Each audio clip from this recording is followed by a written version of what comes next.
So how does the West destroy men's lives?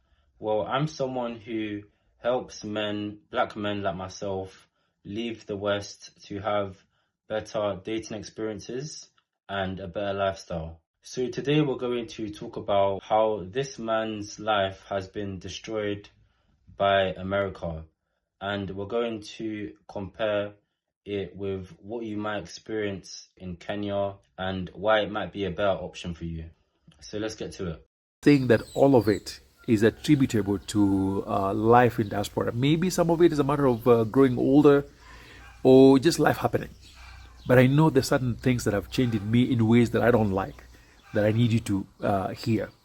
America has been exceptionally kind to us in some ways, but in many other ways, it has really destroyed pieces of us that I wished I knew before I left. And I had a big reminder last week. I went to a funeral somewhere almost 4 hours away from home. A friend had lost a parent and a sibling, and something happened that really reminded me of the parts of me that have changed in ways that I don't like. So what happened was that I was sitting in the shaded area, and usually with funerals in Kenya, they pack the seats very close to each other. So then this beautiful young woman walks past me, says hi with a smile, walks and sits right next to me, very close. And then a minute later, another elderly-looking man, and I don't think he was really old. It's probably because a tough life in the village has a way of grinding people's bones. So the guy looked probably older than he really is. So he comes and sits on my right side, and both of these folks are sitting very close to me. Our bodies are actually touching each other. And my immediate reaction, When it comes to personal space, people from the West, from the UK, from the US, they feel like if someone was to sit next to them, they're going to look at them weird, like, why is this guy sitting next to me? Because people from the West, they're very anxious about what people think. So that's why people are a bit, wary of sharing things, whether that be food or sharing a seat. If you go to somewhere like Kenya, for example, like I was talking to this local guy, right? We was hanging out, we went to a restaurant. So what I've noticed is that people are used to sharing. Like, for example, they share their food. If someone brings a plate of ugali to you, 3 people might be sharing 1 plate of food. and my immediate reaction was I'm feeling uncomfortable because I'm thinking, oh, this is my personal space being invaded, almost instinctively. And I caught myself, I'm wondering, why am I doing that? Then I realized, again, Americans have this thing, this imaginary personal space radius around you, where you expect to keep distance from people in ways that is so different from those of us who live in Kenya. But for a minute or so, I felt really uncomfortable. And then I realized, this is actually not that bad. And then I started talking to the gentleman next to me. But in the meantime, I kept thinking, I feel warm bodies next to me on my right and my left. And then I was like, this actually feels really good. This feels really good. Just having people sitting next to me. And by the way, Americans really are into this body order thing. For me, it just reminded me of the things that are so normalized. Like natural body order means nothing.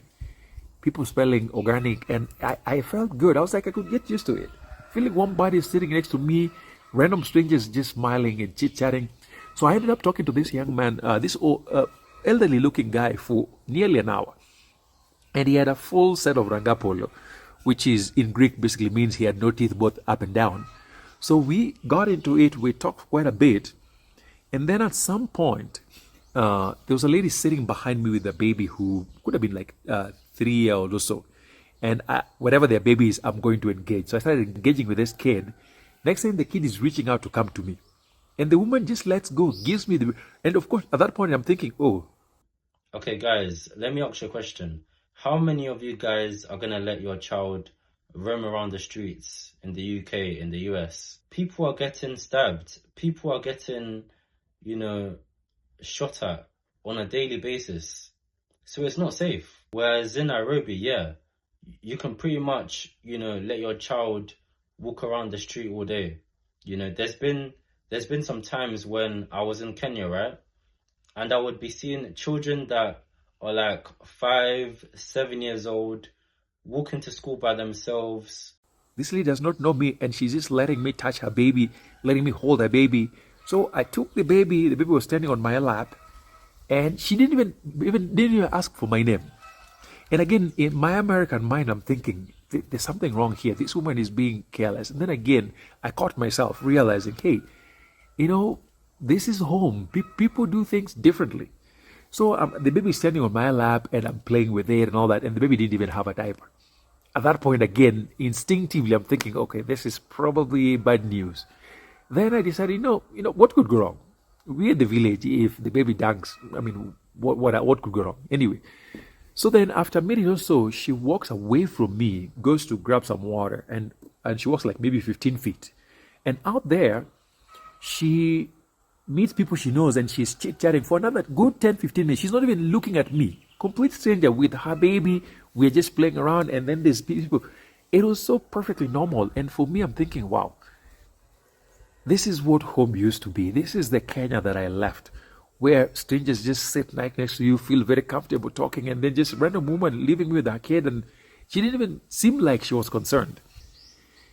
And it just reminded me of the parts of me that I've lost, having lived abroad for. That's what happens when you come to the UK. Let's say that you're coming from Nigeria or Ghana or other parts of Africa or even South America. You come to the UK, some people lose a part of themselves, They've grown up with a particular culture and they come to the UK, the US, and they kind of lose that sense of culture that they knew back home. Okay, cool. Let's say that they learn how to be respectful and have good manners back in Africa. They come to the UK, yeah, they're shouting at everybody, they're being rude, they're not respecting their elders. Good while. I don't sleep very well. I don't sleep very well. And part of it was the effect of working so many hours. I used to work sometimes up to 100 hours a week. And then when I went to grad school, there were days I would be gone for like 18, 20 hours. And I don't sleep very well. So that system sort of messed up with my circadian rhythm. There's something about working at night. And if you've never worked at night, you will never know what this is. You work at night and quote unquote you sleep during the day. I don't think the human body is meant to function. I feel like in the UK, the US, the work culture, you have to work until you drop dead. You know, it's true. It's true because, let's say, okay, cool, you work your 9 to 5, you come back home, you don't really have time to yourself. Sometimes I see people work 12-hour shifts. So many times you see people in the UK looking miserable because the work-life balance is shit. So guys, that's the end of the video. If you have anything to say or, if you want to tell me your experience about living in the UK, the US, and how you want to move abroad, make sure to leave a comment down below. Also, make sure to like the video and subscribe. Peace.